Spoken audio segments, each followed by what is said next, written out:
भारत माता की भारत माता की नरेंद्र भाई मोदी जिंदाबाद जिंदाबाद जिंदाबाद भारतीय जनता पार्टी जिंदाबाद जिंदाबाद डॉक्टर जितेंद्र सिंह जी जिंदाबाद। चलो काशी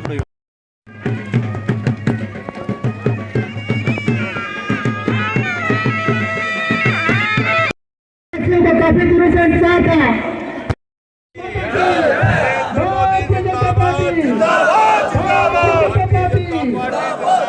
जिंदाबाद जिंदाबाद। किस तरह की डेवलपमेंट यहाँ पे हुई है पिछले 8 वर्षों की बात करें?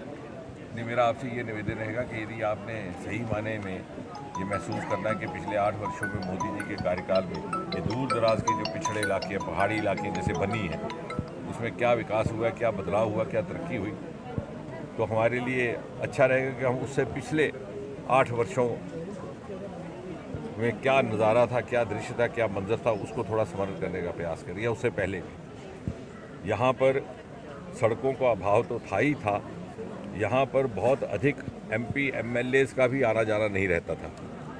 ये इलाका इतना पिछड़ा हुआ था कि यहाँ पर लोगों की मानसिकता में ही ये बैठ गई थी बात कि शायद उनका कभी विकास हो ही नहीं सकेगा।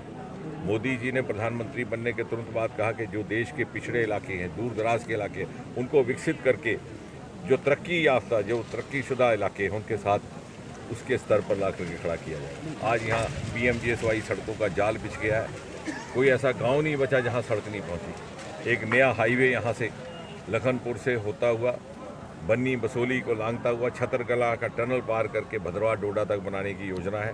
छतरकला के टनल का DPR तैयार हो चुका है। बीकन्स जो BRO की एक एजेंसी है उसने वो काम किया है और हमें उम्मीद है कि अगले भारतमाला में उसका काम भी शुरू हो जाएगा। एक ऑल्टरनेट और ऑल वेदर रोड यहाँ रहेगी, उससे यहाँ के पर्यटन को भी विकास होगा क्योंकि जिस तरह का इसका नेचुरल रिसोर्स है, जो कुदरती सरमाया है इसमें पर्यटन का, उसको कभी उभारा नहीं गया। और शायद कहीं ना कहीं आने वाले समय में विश्लेषक और इतिहासकार इस बात पर भी गौर करेंगे कि क्यों कर 60 वर्ष तक इस इलाके की तरफ तवज्जो नहीं दी गई जिस तरह की तवज्जो मिलनी चाहिए थी। कहीं ऐसा तो नहीं था कि यहाँ से लोग चुनाव जीत करके जाते थे, मंत्री भी बन जाते थे, केंद्र में भी प्रदेश में भी, लेकिन वो चाहते ही नहीं थे कि नए ज़माने की रोशनी यहाँ तक पहुँचे।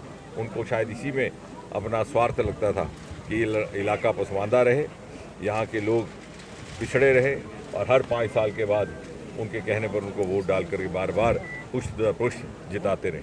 डॉक्टर साहब, जिस तरह से देश में जिस तरह से युवा सड़कों पर, और क्या मैसेज देना चाहिए उनको आगे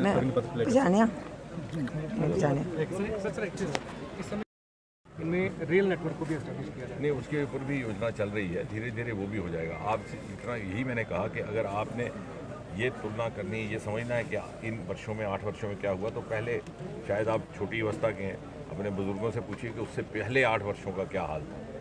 रेलगाड़ी जम्मू कश्मीर तक नहीं पहुंची थी। यहाँ पर हमारे बुजुर्ग ऐसे थे जिन्होंने कभी रेलगाड़ी के दर्शन नहीं किए थे। आज रेलगाड़ी अगले बरस तक 2023 तक के अंत तक कश्मीर तक पहुँचने की योजना है। रियासी में दुनिया का सबसे ऊंचा रेल का पुल एलिफेंट टावर से 35 मीटर ऊंचा बनने जा रहा है। इसी तरह से आज वंदे भारत, सबसे पहले वंदे भारत दिल्ली और वाराणसी के बीच में शुरू हुई, दूसरी वंदे भारत दिल्ली और कटरा के बीच में। इसी प्रकार रेल का जिस प्रकार का नेटवर्क यहाँ पर फैल रहा है, धीरे धीरे बन्नी बसोली भी उसके नक्शे पर आएगा। सर, अमरनाथ यात्रा के लिए काउंटडाउन शुरू हो चुका है, किस तरह की तैयारियां इस बार हैं और सुरक्षा को लेकर किस तरीके से? मुझे लगता है कि इस बार बड़ी व्यवस्था के साथ सारी तैयारी की गई है। प्रीएम्प्टिव प्रिपेयर्डनेस भी है, टेक्नोलॉजी का भी उपयोग किया जा रहा है। सिक्योरिटी की दृष्टि से शौचालय से लेकर के भोजनालय तक सारी व्यवस्था सरकार ने अपने जिम्मे ली है। मुझे कहते हुए गर्व है कि इसी लोकसभा क्षेत्र में रामबन से आगे चंद्रकोट की तरफ जाते हुए एक नया यात्री निवास भी स्थापित किया गया है।